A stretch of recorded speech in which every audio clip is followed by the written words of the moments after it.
तालुक्यावर आले आणि हाच धोका आहे. स्वर्गीय गणपतरावजी देशमुख 75 वर्ष आणि शहाजी बापू पाटील 51 वर्ष दोघांनी या तालुक्याचा स्वाभिमान जीवन ठेवलं होतं. आमचा साधा सुद्धा माणूस सुद्धा रस्त्यानं ताट मानणं चालत होता. हे आमचं राजकारण होतं. आणि आज राजकारणानं वेगळं वळण घेतलं. हेलिकॉप्टरने येतं धाड धाड धाड धाड धाड धाड मिलिटरीच्या माणसासारखं चालत सुटायचं, दाब द्यायचा, दाब दपाशा दाखवायला चाललंय काही नेमकं तिथे. निवडणुका लढवाय आलाय का तुम्ही? गुंडगिरी दादागिरी आमच्यावर करावी राहायला काय? तुमच्या सगळ्यांना माझी आई शपथ आहे, तुमच्या आईची. उमेदवार या तालुक्यातला मिटिंग घेऊन बाबासाहेब देशमुखांनी बनकर आबा जाहीर केला का? मी आनंदामाने जाहीर केला होता. तुम्ही सांगा खरं बोल. उमेदवार जाहीर केला सगळ्या पक्षानं, मिटिंग घेतली. शेतकरी कामगार पक्ष स्वतंत्र लढाई खेळणार आणि आमचा हुकमी एक्का बनकर आबा उमेदवार. जयाभाऊ नाव मला ठेवताय. 50 वेळा गावात नाला माझ्या त्या ऑफिस पुन्हा जात आहे. भुयारातनं गाडी बाग बाग बाग वाजत जाते. ती करोडोपती असलेल्या त्या बाळासाहेब रेडिया बागल्या जातात. आमच्या गरीबाच्या घरी त्या ऑफिस मध्ये पोराच्या तर मिळाला सा तुम्हाला सारखंच मकमक चौदार जेवण करायचं तिकडे का पळताय? ही लढाई मी जास्त बोलत नाही. या शहरासाठी माझ्या हट्टापोटी साहेबांनी 200 कोटी रुपये दिले. त्या 200 कोटी रुपयाची जर तुम्हाला काय दयामाया दाखवायची असेल, काय हे आपल्याला साहेबांनी दिलेलं त्याचं काय फेडायचं असं धनुष्यबाण हे चिन्ह मला झटका नाही जाणार. दीपक आबा सावंत पटेल आईचं बापाचं नाव घेऊन 50 वर्ष गुलाबजामुन बासुंदीच खाताना इथपर्यंत. आता जरा वाळलं जरा भेटायला लागलं का सावलीला जाण्यासाठी सगळा स्वाभिमान घाण ठेवून आजारी सलाईन लावून सुद्धा गाडी पळत सुटतात बाळासाहेब रेड्या बांधल्यावर. काय आमदार, काय दीपक आबा. दुसऱ्या बाजूला ज्यांना निवडून दिलं जयकुमार गोरे, मला माहित होतं तुम्ही आता बिता उघडं पडलं म्हणाल. इतका बारका शहाजी बापू नाही. तुमच्या रकमा शेका पक्षाला पोचल्या आणि ती जवळ्याला कशा गेल्या टायमिंग माणसाची नावं मला विचार.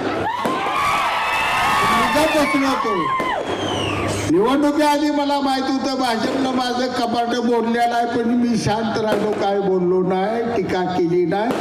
पराभवानंतर सुद्धा फडणवीस साहेबांवरून सांगतो मी भाजपवर आरोप केला नाही, पण भाजपने तर मदत शेका पक्षाला केली. चित्र तालुक्याला माहीत होतं तरी आम्ही सहन केलं, कारण मित्र पक्ष आपला.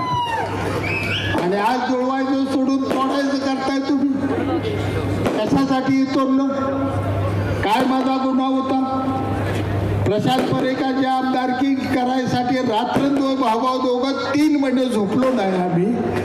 रणजित निंबाळकर निवडून आला पाहिजे म्हणून या उत्तम जानकरचं पाय धरलं मी. नवरा बायकोचं पाय धरली. माझ्या दोस्ता पोरगा म्हणून एवढ्या वेळा ऐकून आयुष्यात काय ऐकू नको. 1 लाख मताचं 500 निंबाळकरला लीड घालवलं. ह्यांचा शब्द काल मोडला. नागपूरला घेऊन गेलो. हेडी फडणवीस साहेबांचं ऐकलं नाही. 1.5 वर्ष त्या बागल्यात मी चहा सुद्धा प्यायला गेलो नाही. एवढा प्रामाणिकपणा भाजपशी माझा असताना कशासाठी का जवान? मला निवडणुकीची भीती नाही, लढला नाही. रक्त भोसले घराण्याचा माजी प्रभू लढला, तानाजी लढला, माझा माझी कांकेर लढला. जावटी त्या दिल्लीत माझ्या छत्रपती संभाजी महाराजांच्या शेताचं तुकडं झालं तरी त्यानं सुद्धा सांगितलं की माझ्या हातातल्या साखळ्या सुद्धा तुझ्या हाती घोड्यापेक्षा दमदार देखण्या दिसत्या. हे बोलणारा छत्रपती संभाजी महाराज त्याच्या रक्तातली अवलाद आहे. नरडक तुटून पडलं तरी माग पुढं बघणार नाही. तो स्वाभिमान मेलो तर घाट ठेवणार नाही. एवढं सांगतो. ही लढाई स्वाभिमानाची, ही लढाई तुमची माझी, ही लढाई एकनाथ शिंदे साहेबांच्या अस्मितेची.